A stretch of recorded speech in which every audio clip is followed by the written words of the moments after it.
Assalamualaikum warahmatullahi wabarakatuh. Perkenalkan, nama saya Musdalifah dengan NIM 1058441211623.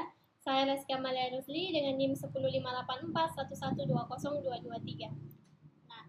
Pada video ini kami akan menjelaskan secara lebih mendalam mengenai sistem pakar penilaian kinerja karyawan menggunakan metode Fasi Tsukamoto. Jadi, sistem ini dikembangkan untuk mengatasi permasalahan subjektivitas dalam penilaian kinerja karyawan yang sering terjadi pada proses evaluasi konvensional.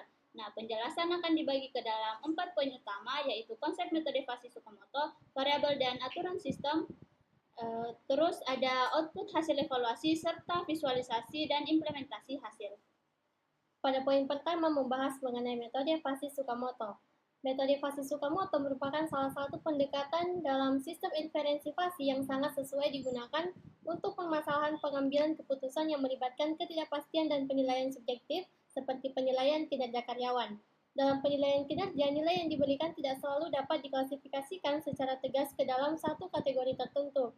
Misalnya, nilai produktivitas 70 tidak sepenuhnya dapat dikatakan baik ataupun cukup. Logika Fasi memungkinkan nilai tersebut memiliki derajat keanggotaan pada lebih dari satu kategori. Pada metode ini, setiap aturan berbentuk if then dan bagian then harus memiliki fungsi keanggotaan yang bersifat monoton. Dengan sifat ini, setiap aturan dapat menghasilkan nilai output yang bersifat tegas atau crisp. Proses kerja metode ini terdiri dari 3 tahap utama. Yang pertama adalah falsifikasi, yaitu proses mengubah nilai input tegas menjadi nilai derajat keanggotaan pada masing-masing himpunan Fasi.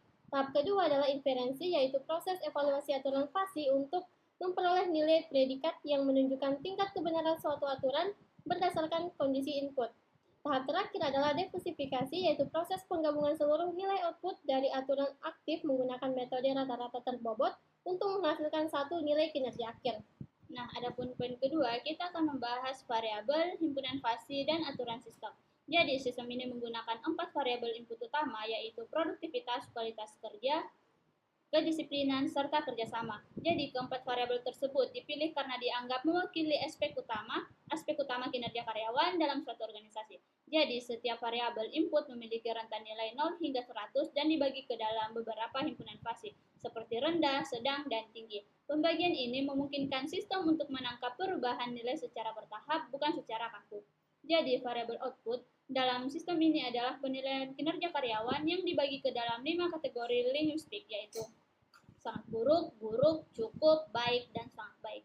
Jadi, aturan Fasi dalam sistem ini dirancang berdasarkan pengetahuan dan pengalaman pakar yang menggambarkan hubungan logis antara variabel input dan tingkat kinerja karyawan.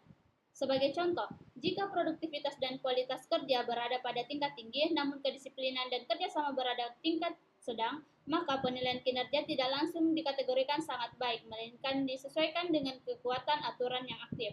Dengan pendekatan ini, sistem mampu memberikan penilaian yang lebih adil dan proporsional.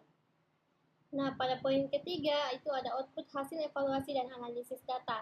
Nah, jadi setelah seluruh proses Fasi dijalankan, sistem menghasilkan output berupa nilai penilaian kinerja dan kategori kinerja karyawan. Nilai ini merupakan hasil akhir dari proses diversifikasi. Selain evaluasi secara individual, sistem juga mampu melakukan evaluasi secara massal melalui file CSV, sehingga sangat efisien untuk digunakan dalam skala organisasi. Nah, hasil evaluasi nantinya disimpan dalam bentuk tabel yang memuat data input, nilai kinerja, dan kategori kinerja.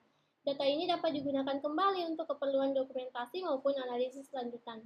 Sistem juga menampilkan statistik evaluasi seperti nilai rata-rata kinerja, nilai tertinggi, nilai terendah, serta distribusi kategori kinerja. Untuk informasi statistik ini sangat penting bagi manajemen untuk mengetahui kondisi kinerja karyawan secara keseluruhan dan menentukan kebijakan yang tepat. Nah, pada poin keempat, kita akan membahas visualisasi hasil dan interpretasi sistem. Jadi, untuk mempermudah analisis, sistem ini dilengkapi dengan berbagai visualisasi grafik. Jadi, yang pertama ada grafik batang yang digunakan untuk menunjukkan perbandingan nilai kinerja antara karyawan sehingga memudahkan identifikasi karyawan yang memiliki kinerja tinggi maupun yang memerlukan peningkatan.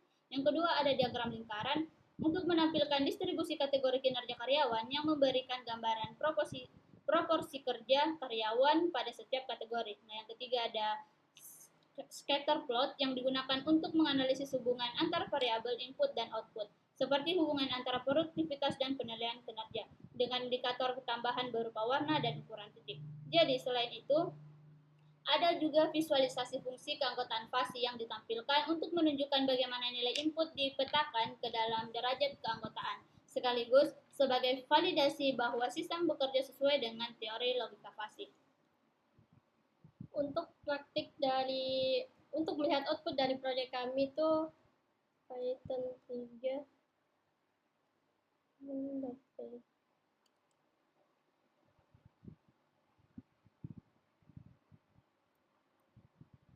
Nah, jadi terdapat 5 menu utama. Yang pertama, evaluasi kinerja satu karyawan. Yang kedua, evaluasi dari file CSV. Yang ketiga, lihat hasil evaluasi. 4, visualisasi membership function. Dan 5 itu tombol keluar. Kita pilih menu 1, nama karyawan Kiki. Produktivitas 90, kualitas kerja 90, kedisiplinan 90, kerjasama 90. Akan menampilkan hasil evaluasi, di mana penilaian kinerjanya itu sebanyak 91,62 dengan kategori sangat baik. Selanjutnya ke menu kedua, evaluasi dari file CSV, misal data.csv. File data tidak ditemukan karena nama karyawan Kiki tidak ditemukan dalam file tersebut. Selanjutnya menu ketiga, lihat hasil evaluasi. Nah, hasil evaluasi dari analisis hasil evaluasi kinerja karyawan terdapat 4. Itu ada penilaian kinerja per karyawan, ada distribusi kategori pilihan, ada hubungan produktivitas fans penilaian, dan ada rata-rata input variabel per kategori. Selanjutnya untuk ke menu keempat, yaitu visualisasi membership function. Nah, muncul diagram seperti berikut. Fungsi keanggotaan variabel input terdapat 4 grafik, ada produktivitas, kualitas kerja, kedisiplinan, dan kerjasama. Dan yang menu terakhir adalah tombol keluar. Nah, jadi berdasarkan hasil evaluasi dan visualisasi yang dihasilkan, dapat disimpulkan bahwa sistem pakar berbasis Fasi Tsukamoto mampu membantu proses penilaian kinerja karyawan secara objektif dan terstruktur. Jadi, sistem ini dapat dijadikan sebagai alat pendukung keputusan dalam manajemen sumber daya manusia, khususnya dalam evaluasi kinerja karyawan. Nah, demikian penjelasan sistem pakar penilaian kinerja karyawan menggunakan metode Fasi Tsukamoto. Terima kasih atas perhatiannya. Kurang dan lebihnya mohon dimaafkan. Assalamualaikum warahmatullahi wabarakatuh.